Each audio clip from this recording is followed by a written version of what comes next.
Friends, today special முருங்கைக்காய் சாம்பார். அதுக்கு வந்து பருப்பு 2 துவரம்பருப்பு எடுத்து ஒரு 10 நிமிஷம் ஊற வச்சுருக்கேன். கொஞ்சம் மஞ்சள்தூள் போடணும். ஒரு 6 பல் பூண்டு சேர்த்துக்கலாம். சின்ன வெங்காயம் சேர்த்தாச்சு. 2 தக்காளி சேர்த்துக்கிறேன்.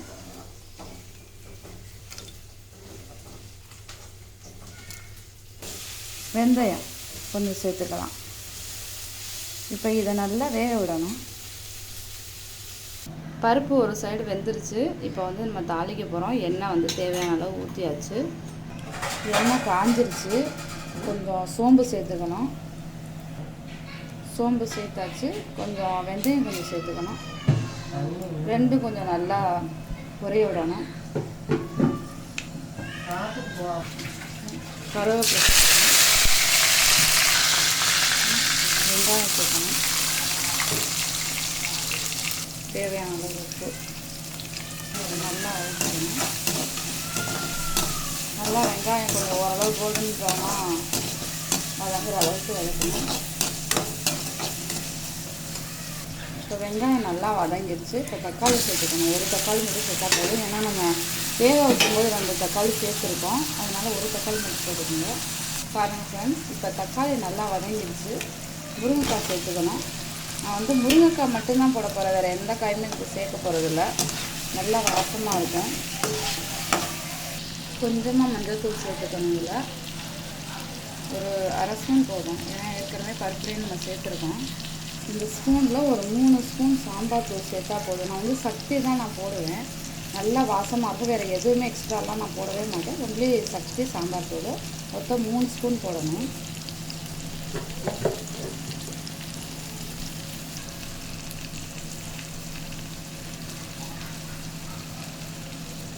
நல்லா 3 ஸ்பூன் போட்டு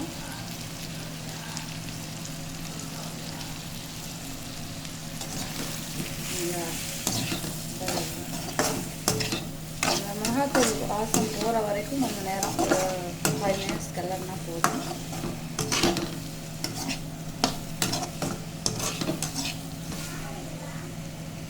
காய் வேகிற அளவுக்கு தண்ணி கொஞ்சம் நல்லா சேர்த்துக்கணும். நல்லா கலந்து விட்டுக்கணும்.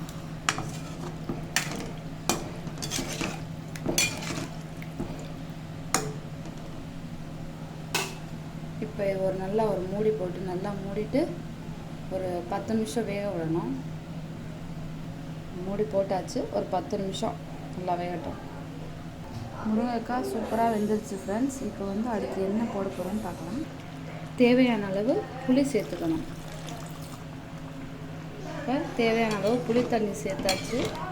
சேர்த்து அது ஒரு கொதி வரணும். ஒரு கொதி வந்ததுக்கப்புறம் அதில் பருப்பு எடுத்து கொட்ட வேண்டியதுதான். இப்போ நல்லா கொதிச்சிருச்சு. இப்போ வேக வச்ச பருப்பை வந்து இதில் ஊற்றிக்கலாம்.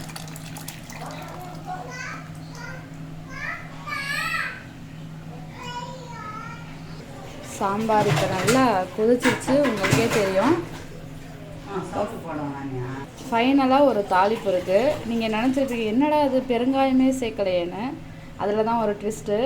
பெருங்காயம் வந்து கட்டி பெருங்காயம் நல்லா தண்ணியில் கரைச்சி வச்சுருக்கேன். இப்போ இந்த நேரத்தில் தான் நம்ம அதை தாளித்து இதில் கொட்ட போகிறோம். இப்போ எண்ணெய் கொதிச்சிருச்சு. கடுகு போட்டுக்கலாம்.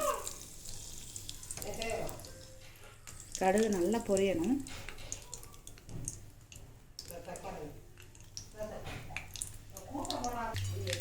கடுகு போட்டு கருவேப்பிலை கொஞ்சம் சேர்த்துக்கணும். வெங்காயம் கொஞ்சம் சேர்த்துக்கணும். நல்லா வெங்காயம் வதங்கிடுச்சு. ஃபைனலாக இங்கே பாருங்கள் ஃப்ரெண்ட்ஸ், பெருங்காயம் கட்டி பெருங்காயம் நல்லா கரைச்சி வச்சுருக்கேன். அதையும் இதில் போட்டுடணும். இப்போ இந்த தாளிப்பு எடுத்து இந்த சாம்பாரில் போட்டுடணும். போட்டுட்டு நல்லா கிண்டி விடணும். இது இன்னும் ஆஃப் பண்ணல, அப்படியே தான் இருக்குது. இது ஒரு 2 மினிட்ஸ் மட்டும் இதோடு சேர்ந்து கொதிச்சா போதும். நல்லா கலந்து விட்டுக்கோங்க.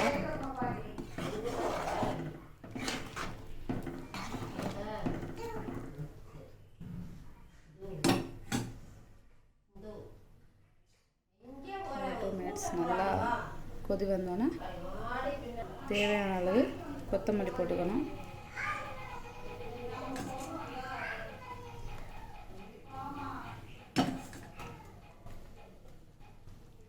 இப்போ நம்ம ஆஃப் பண்ணிடலாம். சுவையான ஹோட்டல் ஸ்டைலில் ஒரு முருங்கைக்காய் சாம்பார் ரெடி ஆகிடுச்சு. இது உங்களுக்கு பிடிச்சிருந்தா ஷேர் பண்ணுங்கள், கமெண்ட் பண்ணுங்கள், சப்ஸ்கிரைப் பண்ணுங்கள்.